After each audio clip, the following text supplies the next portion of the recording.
And that it's important. If people felt upset by what? If people felt upset by expressions of frustration, specifically, that has been highlighted by Alex Allen, and I've been very clear about that. I've given an unreserved apology, and I will continue to do that. So the way in which you expressed your frustration? Absolutely. Because you're allowed to be direct with people. Well, the way in which frustrations have been expressed. London's thriving Jewish community sent out a very, very important message that we stand shoulder to shoulder with the Jewish. There will be a review point, Trevor. Next year is an opportunity when it comes to the midterm review of the BBC Charter for government and the BBC to absolutely look at new ways of governance of the institution, the organisation that is the BBC. So my colleagues, I know the Culture Secretary in particular, will be working with the BBC to very much use that moment as an opportunity, and I say this as an opportunity, to review governance and accountability structures. And post this report, that's going to be a very, very important moment. Subject to the most dreadful abuse. You have my full backing as you act proportionately anti-Semitism on the streets of our great city, and we won't tolerate that at all. Forms and how effectively accountability and governance can be strengthened. There will be a very, very significant clearly investigations, if they are taking place, that has to go through the process. But fundamentally right now, I come back to ultimately the governance and accountability that ultimately would lead to public trust, public confidence in the way in which the BBC operates and the way in which it conducts its business.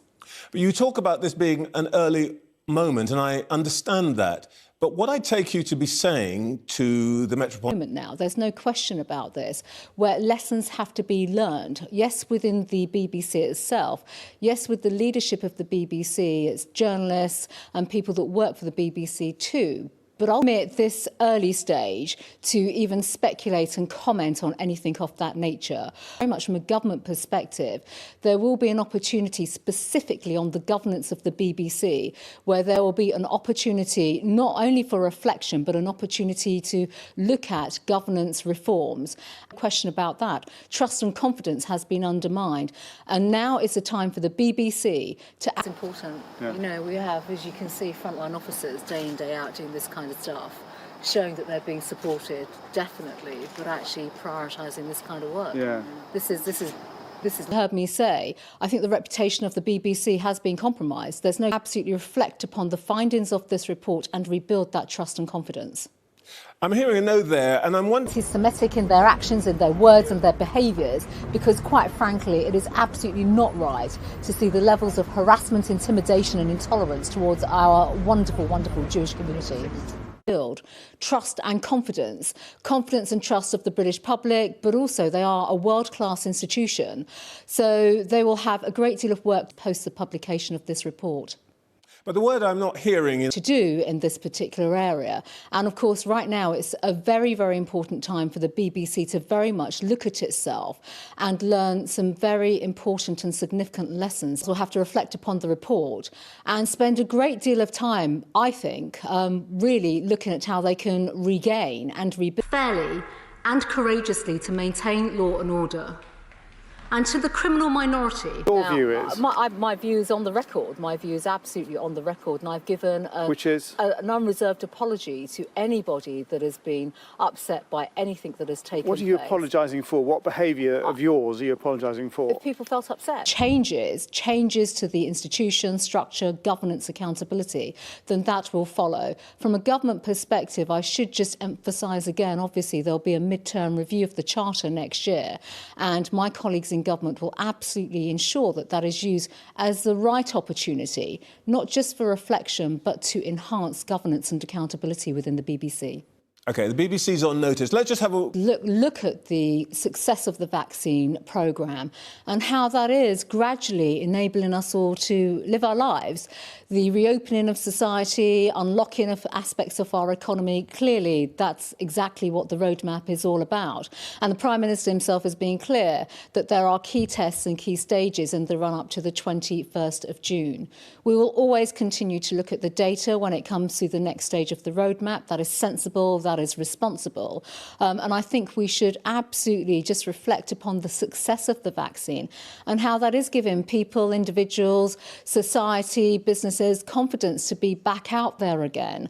What is a very critical time, a year after lockdown and very tough decisions that have been made by the government. So, maybe two cheers.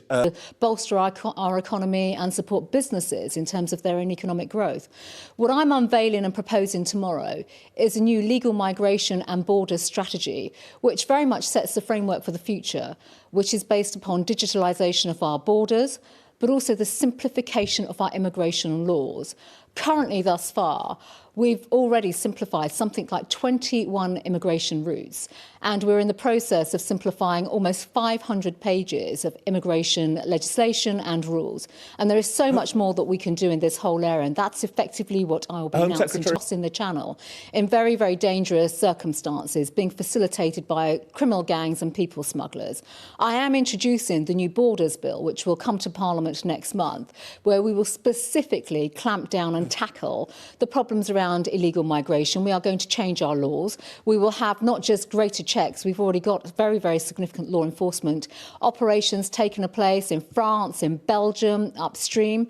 And we're already prosecuting and arresting the people smugglers. Last Wednesday, I myself saw a number of arrests of people that had been trafficking and facilitating people. Yeah. But the key point to make, Trevor, is that when it comes to claiming asylum, and we are going to change our asylum laws and our asylum system because it's broken, people that are being smuggled, they should be claiming asylum in a safe country, the first safe country that they travel through. To the Pew Research Organisation, there are something like 800,000 to 1 million undocumented migrants in this country. Who have subverted this cause with their thuggery. I simply say this. Your behaviour... Well, first of all, I have unreservedly apologised for what was published last week in terms of the report's finding. I've not seen the report, so I can't comment. You've seen the comments that he made, that you broke the ministerial code and that So you mentioned, for example, the number of people, foreign national offenders. These are high harm criminals, people that have committed all sorts of atrocities against British citizens in the United Kingdom. We will continue to remove those individuals.